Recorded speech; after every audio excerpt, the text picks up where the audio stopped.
Santiago Uribe Vélez appears in a 1985 photograph with members of the Medellín cartel celebrating the murder of Rodrigo Lara Bonilla, the justice minister who discovered his family's helicopter in Tranquilandia.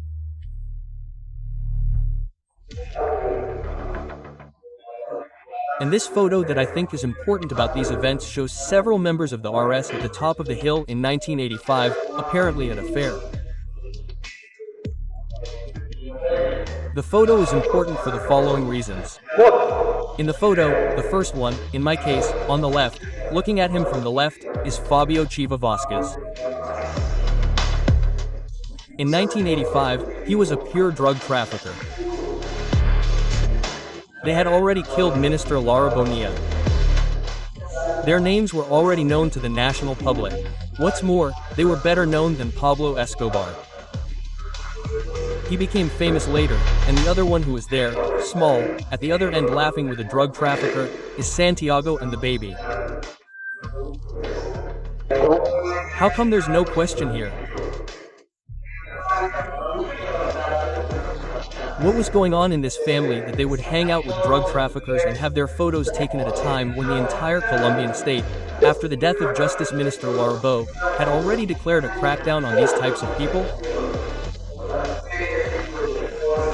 Your version of events regarding the photo of your brother with Fabio Ochoa. If it's true, do you have any information about that photo? Petro says it was taken in 1985, months after the death of Rodrigo Lara, a death in which Fabio Ochoa had a hand. What do you know about that photo, Mr. President?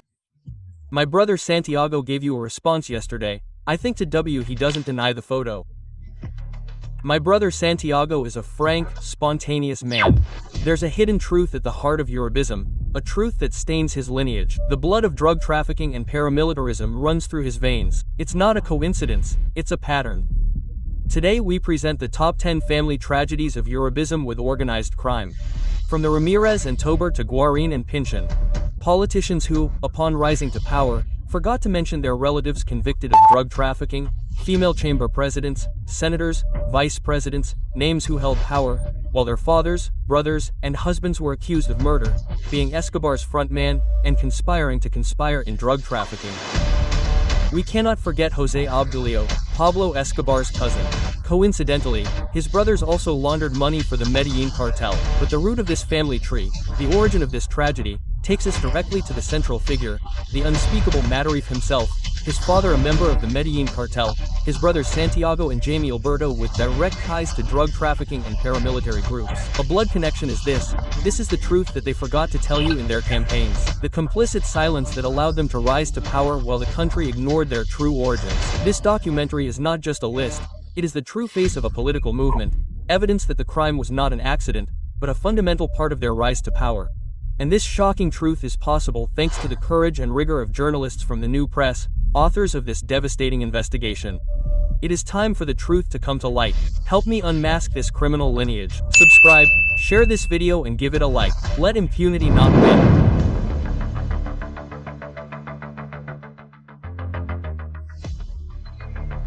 It is very precise that several of its political leaders have relatives with ties to drug trafficking.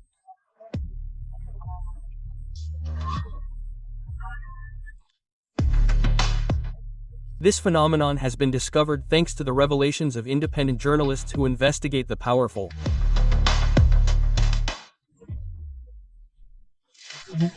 Although there are no blood crimes, it is good for the public to know who they are, because most of the politicians we are going to talk about in this video were not transparent enough to tell their voters the detail, that they have relatives with convictions, ties, or business dealings with powerful drug traffickers and paramilitaries.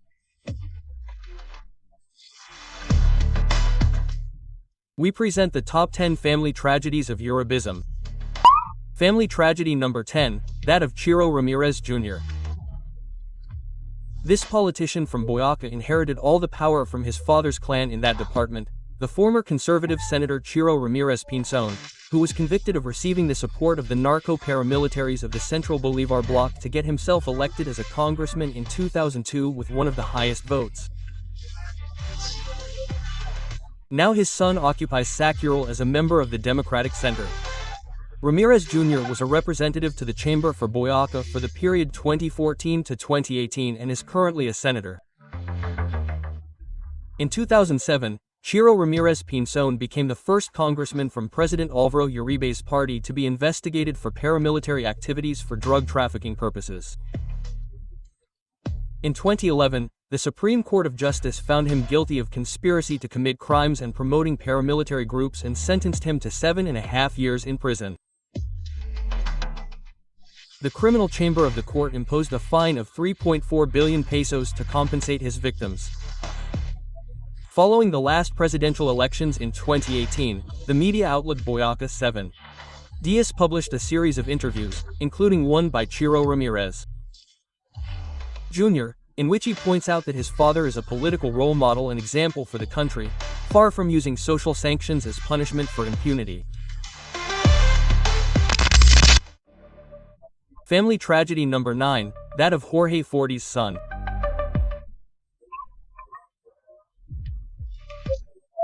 Jorge Rodrigo Tobar is the son of former paramilitary leader Rodrigo Tobar Pupo, alias Jorge 40, who was appointed by the government of President Ivan Duque as the coordinator of victims of the Ministry of the Interior between May and September 2020, until he had to resign when his father was extradited from the United States to Colombia, where he had been serving a 12-year sentence for drug trafficking since 2008.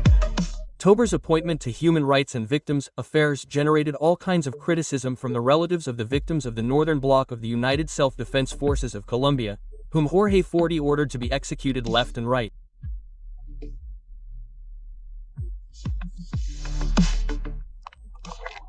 The question that the victims are justifiably asking is whether he is willing to exercise such a position while respecting the dignity of the victims.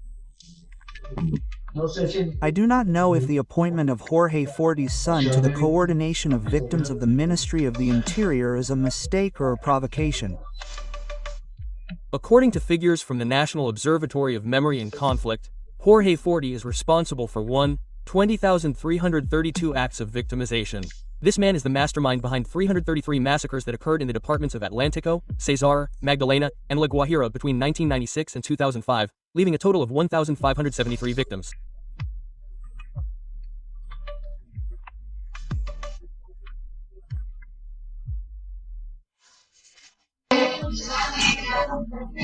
He is a person who is convinced of reconciliation because he has fought since the day he was born to rid himself of a stigma that does not belong to him.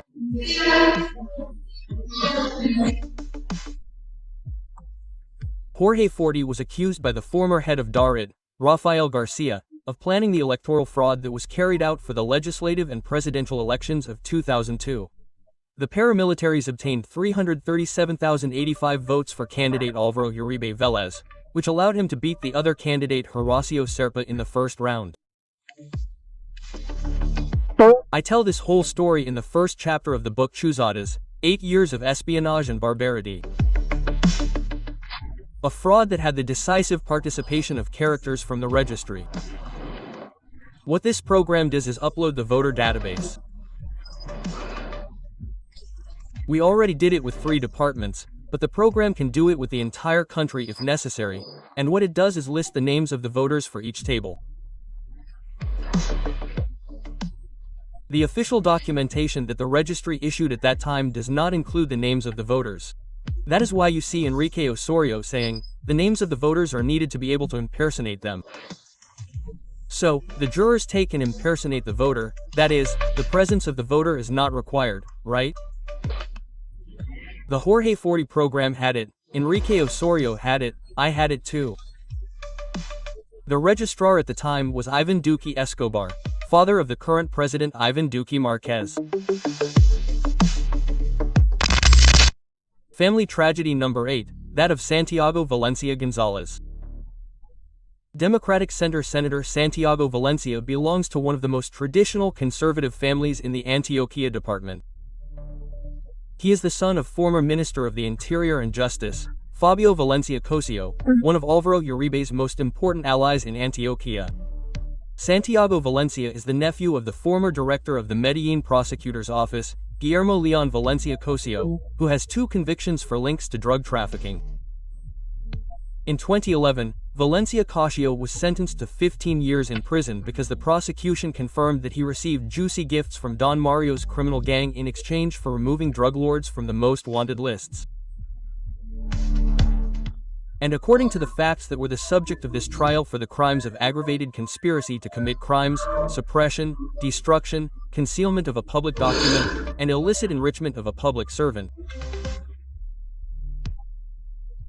And in 2014 he was also convicted, but for using his position as head of the Medellín prosecutor's office to hide evidence from the case against Juan Carlos Ramirez Abadía Julia Chupeta, who was extradited to the United States in 2008.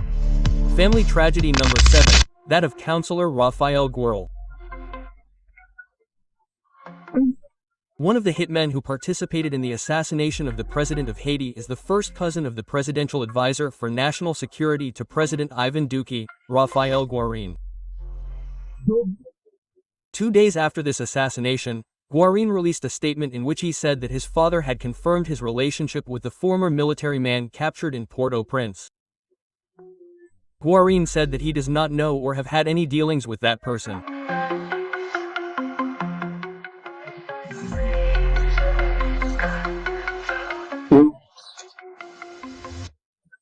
One of them is the first cousin of Rafael Guerrero, who is the Secretary of Security for this fool Duque, who was Deputy Minister of Defense.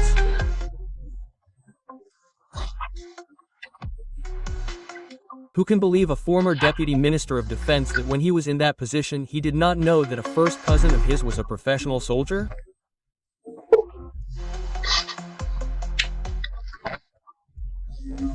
Professional soldiers are really mercenaries. They are guys who have very good salaries and who stay in the army to kill. They are, as the current defense minister says, war machines. And he says no, he didn't know. He doesn't even say he's his cousin, but rather that he was the son of a brother of my father. From a town they tell me is called Sagamos. He is Manuel Antonio Grosso Guerrero, 41 years old, a professional soldier in the army, born in Sogamoso, Boyacao. The officials from the United States and Haiti who are conducting the investigation are looking into whether drug trafficking is involved in the assassination of the Haitian president. According to the New York Times, in 2015, a Panamanian-flagged cargo ship docked in Port-au-Prince with more than 700 kilograms of cocaine and 300 kilograms of heroin. At the time the packages were being unloaded, a riot broke out, which led to shots being fired in the air, and this triggered an alert from the Haitian police. However, before they arrived, Gerard showed up with several men to make the drugs disappear. Family tragedy number 6, that of Juan Carlos Pinzón. Juan Carlos Pinzón, well, has been a vice minister, ambassador and presidential candidate. He has been part of the Uribe, Santos and Duque governments.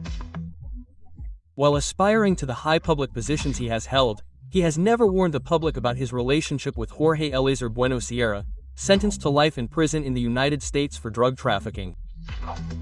This was revealed by journalist Gonzalo Gillian in La Nueva Prensa. Juan Carlos Pinzón is the current Colombian ambassador to the United States.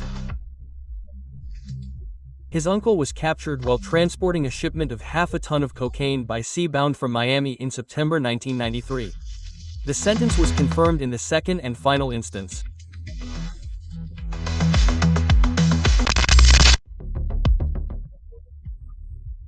Family tragedy number 5, that of Jennifer Kristen Arias, known as the lobbyist for the aviation companies in the planes that transported President Ivan Duque in his 2018 campaign and that have ties to drug trafficking. Jennifer Arias is the president of the House of Representatives, a congresswoman for the Democratic Center. And then we have Mrs. Jennifer Arias, who due to party agreements, is a representative to the House for the Democratic Center.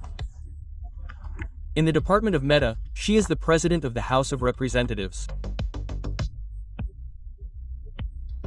The Peace and Reconciliation Foundation revealed in a report that her father, Luis Eduardo Arias Castellanos, a powerful contractor and rancher in the Department of Meta, was convicted of murder in 1993 and that her brother, Andres Eduardo Arias Ochoa, a pilot known by the alias Fosforito, accepted drug trafficking charges in March 2008 before the Southern District Court of Florida. Arias Ochoa was caught negotiating cocaine in Miami 14 years ago.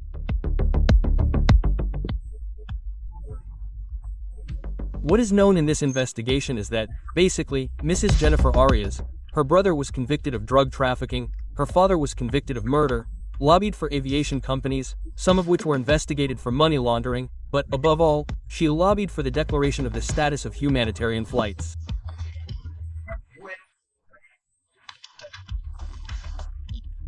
Humanitarian flights under that status were used to smuggle cocaine, like this Providence plane that features Mrs. Ascaret and the two pilots, one who died in Guatemala when he crashed and the pilot of the Ascaret plane transported members of the Democratic Center.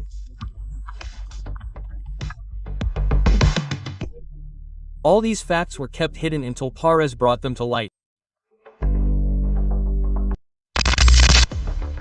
Family tragedy number 4, that of Paola Holguín. The current senator of the Democratic Center, Paola Holguín, became known in March 2009 when she replaced the then presidential advisor José Obdulio Gaviria.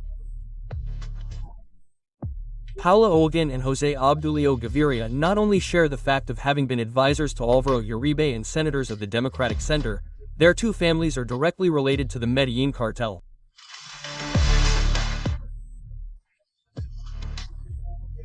In 1999, the Ministry of Justice detected that a group of drug traffickers had managed to infiltrate the database of the National Narcotics Directorate to prevent operations against the seizure of the properties of members of the Medellín cartel.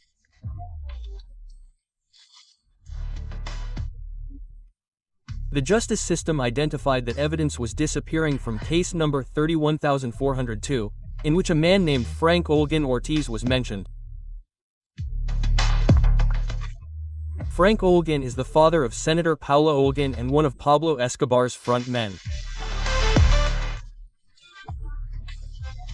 On the television program La Teledol, the former Uribista politician Santiago Jaramillo, who was a councilman in Medellín, said, "I invite Álvaro to make a press release like his and explain to the country why he has a senator of drug trafficking origin." There aren't many people who have fathered Paola Holguín, the senator, but I'm going to tell you. The father of Paola Holguín, the senator, the main drug trafficker in Sabaneta, Fran Holguín, I'm going to tell him that for reporting the income from Margarita Restrepo's drug trafficking campaign to Álvaro, was labeled crazy by him on national television the next day. Quote, an investigation by the independent media outlet Origen revealed the contents of the forfeiture file against Paola Holguín's father. The investigation proves that Frank Holguín Ortiz's assets were not justified by his income and that it was evident that he laundered money for the drug cartel. Medellín.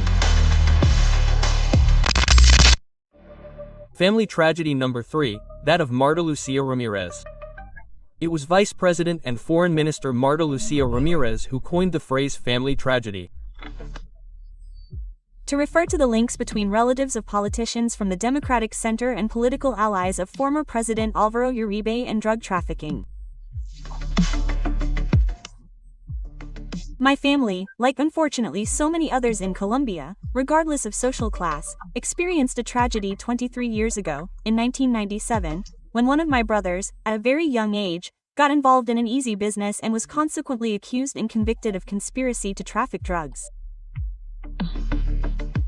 Marta Lucía Ramírez has also been a minister, ambassador, congresswoman, businesswoman and representative of gremios. Despite her political aspirations and personal ambition, she was never seen warning her constituents about the sentence her brother served for drug trafficking in 1997. On the contrary, in the last presidential campaign she did everything possible to hide it and deny it. It seems to me that when someone makes devious statements telling them to look at their biography, well, I invite you to look at my biography and that of Ivan Duque. And there's not a single investigation, accusation, or shady thing, neither in my personal life, nor in my life as a civil servant. It was only when we revealed it in the new press with Gonzalo Gillian that it became known that Marta Lucía Ramírez paid a $150,000 bail in 1997 to free her brother Bernardo when he was captured in an operation to recruit mules to transport heroin to the United States. This fact was kept hidden for 23 years. We started looking into that lady and she never told her voters, never. In none of the elections in which she participated that she had that history with her brother, she never told the electorate. Yes, they would be interested in knowing when they voted for her or did not vote for her, that she had participated in the payment of bail. And it is a tragedy to say that her brother is a convicted drug trafficker. It is a terrible tragedy. And where are the statements from Dookie, who also spoke out, and from her about the murders and massacres and the bombings of people who are where the illicit crops are, where they kill children and the elderly indiscriminately and murder them every day? That is not a tragedy. But the case of the brother of the chancellor and vice president is not the only family tragedy for her. Successive and heterogeneous illicit enrichment and a recorded concert for adventure. Her husband did business with the paramilitary Guillermo Leon Acevedo Giraldo, known in the world of drug trafficking as Memo Fantasma. Álvaro Rincón, through the Sociedad Comercial Hitos Urbanos, of which Vice President Marta Lucía Ramírez is a shareholder, built works in Bogotá with the money given to him by the mobster, who is now wanted by authorities in the United States. Colombia is suffering too much damage. Drug trafficking has spread from every angle, because there are families with children who are drug traffickers, because there are families with addicted children, because there are families who have been ruined by this cursed drug business.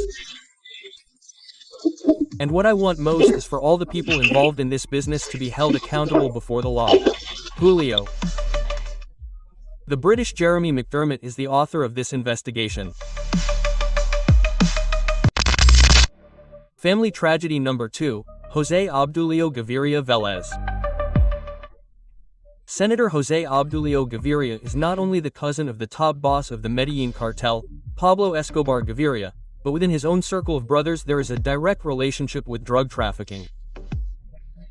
In October 2009, journalist Daniel Coronel published 2 columns that demonstrated that Carlos Alberto Gaviria Vélez, José Obdulio's brother, laundered millions of dollars for the Medellín cartel.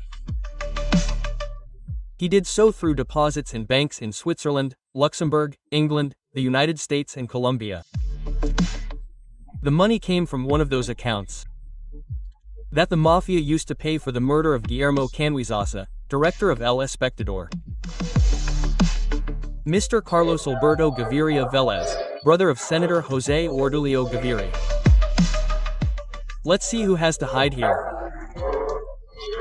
Dr. José Obdulio, because Mr. Carlos Alberto Gaviria had dealings with the people who murdered the director of El Espectador, Guillermo Cano, for telling the truth, for daring to say things like the ones I'm saying here.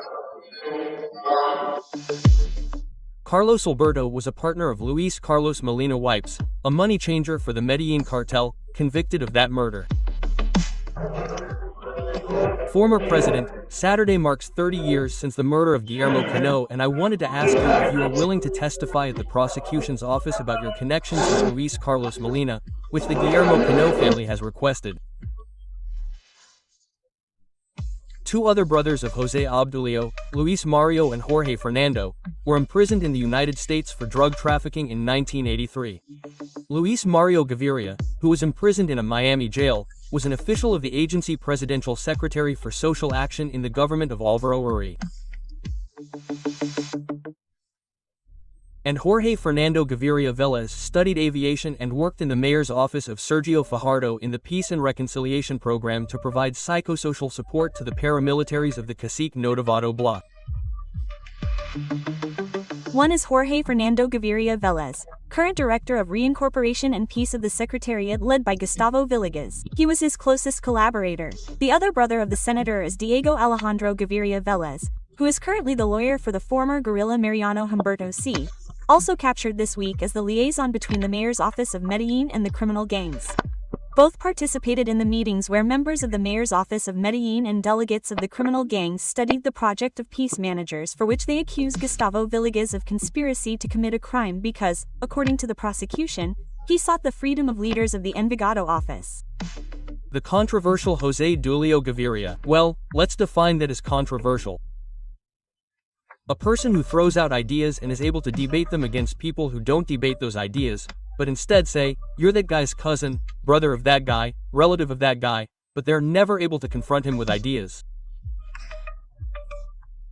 They end up being attacked by people who are a bit mean or who lack arguments or who decided that was the easiest thing to do.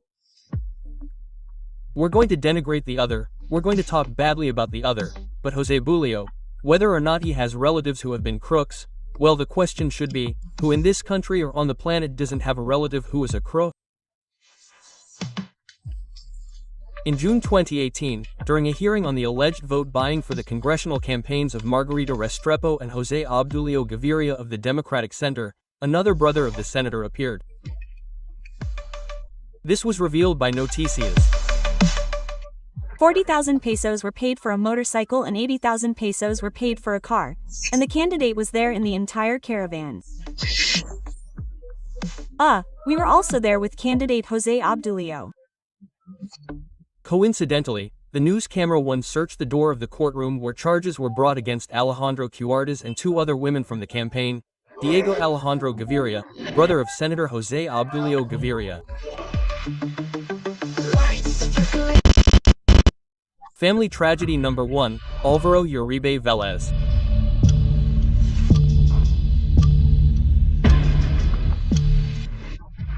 Álvaro Uribe himself is a tragedy for his family, but I will focus on 3 cases that explain his family's ties to drug trafficking. The story of his father, Alberto Uribe Sierra, who was a member of the Medellín cartel, given his activity as an employee of the drug trafficking patriarch, Fabio Ochoa, is well known. In Chapter 3 of the book Los Jinetes de la Cocaína, journalist Fabio Castillo says that Álvaro Uribe's father, I open quotes, was once detained to be extradited. But Jesus Aristizábal El Guevara, then Secretary of Government of Medellín, managed to have him released. Uribe Sierra was the bullfighter for Pablo Escobar and other drug lords of the Medellín cartel who exhibited the expensive horses they bought with drug money. This horse is at the service of the Colombian stables in the family of Don Alberto Uezir.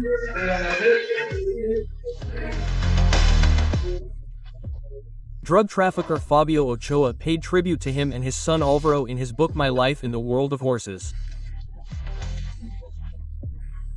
A text published in 1998 that exalts the vanities of drug lords. In March 1984, a helicopter appeared at the largest cocaine laboratory in the world called Tranquilandia, which was located in the Yari jungles, in the eastern plains. The aircraft was part of the inheritance that the father had left to his sons. General, who did these laboratories and runways belong to? There is a chain of drug traffickers that the country knows as the Ochoas, the Escobars, the Rodriguezes, etc. The helicopter seized in the operation, this Hux 500 identified with the license plate HK2704, belonged, according to aeronautical records, to Amerteg and Company, a company owned by the Antioquian Alberto Uribe Sierra, father of the current presidential candidate Álvaro Uribe Vélez, who was assassinated by the FARC months before the Tranquilacia operation. In 2001, Jaime Alberto Uribe Vélez, Álvaro Uribe's younger brother, died. Jaime Alberto was known in the drug trafficking world by the alias El Pecoso. He was married to Dolly's wife Fuentes Villa, Chapo Guzman's chief financial officer in Colombia. The two of them had Ana Maria Cifuentes, alias La Sobral.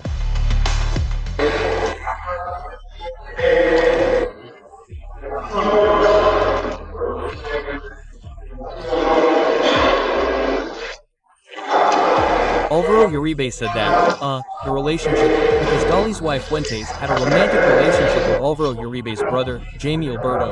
He said that this relationship was a romantic relationship, that it was completely unrelated to him and that it was part of a story that really had no relevance, despite the fact that Dolly and Jaime Alberto Uribe had 2 children, and that they even had one of them at the time that this license was being granted, to which I refer.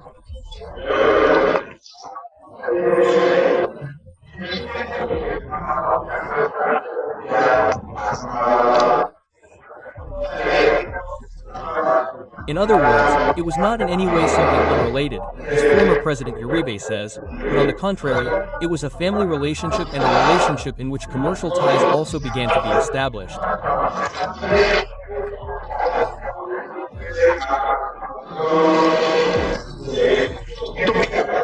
I request that a document be shown below that attests that Jamie Alberto Uribe was part of the La Zorguita Cattle Ranch, a company belonging to the Ifuentes Villa family that is on the Clinton list and that had the participation of Jamie Alberto Uribe Vélez and also Jorge Milton Cifuentes Villa and Dolly Fuentes Villa.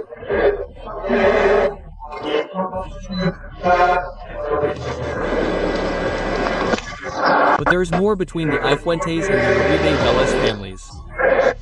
During the entire Uribe government, this criminal organization was never touched.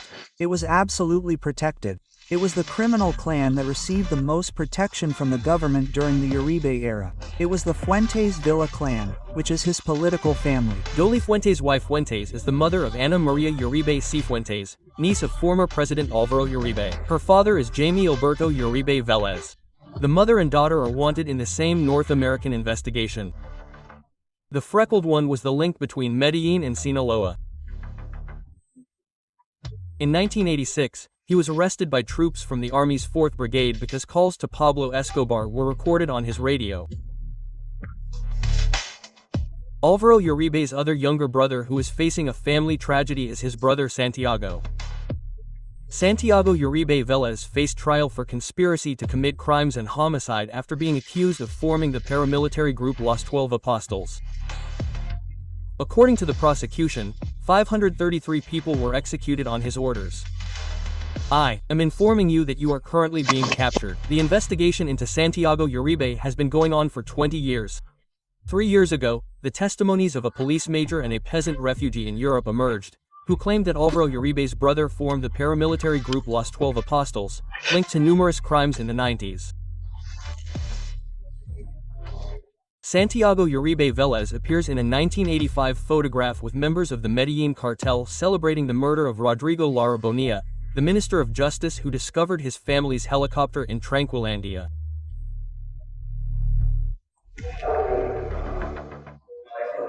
And this photo that I think is important about these events shows several members of the RS at the top of the hill in 1985, apparently at a fair. The photo is important for the following reasons. In the photo, the first one, in my case, on the left, looking at him from the left, is Fabio Chiva Vasquez. In 1985, he was a drug trafficker.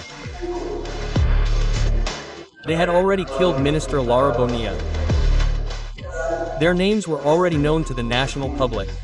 What's more, they were better known than Pablo Escobar, who became famous later. And the other one who is there, small, at the other end laughing with a drug trafficker, is Santiago Vélez. How is it that there is no question here? What was going on in this family that they got together with drug traffickers and had their picture taken at a time when the entire Colombian state, after the death of Minister of Justice Lara Bonilla, had already declared a persecution against this type of person?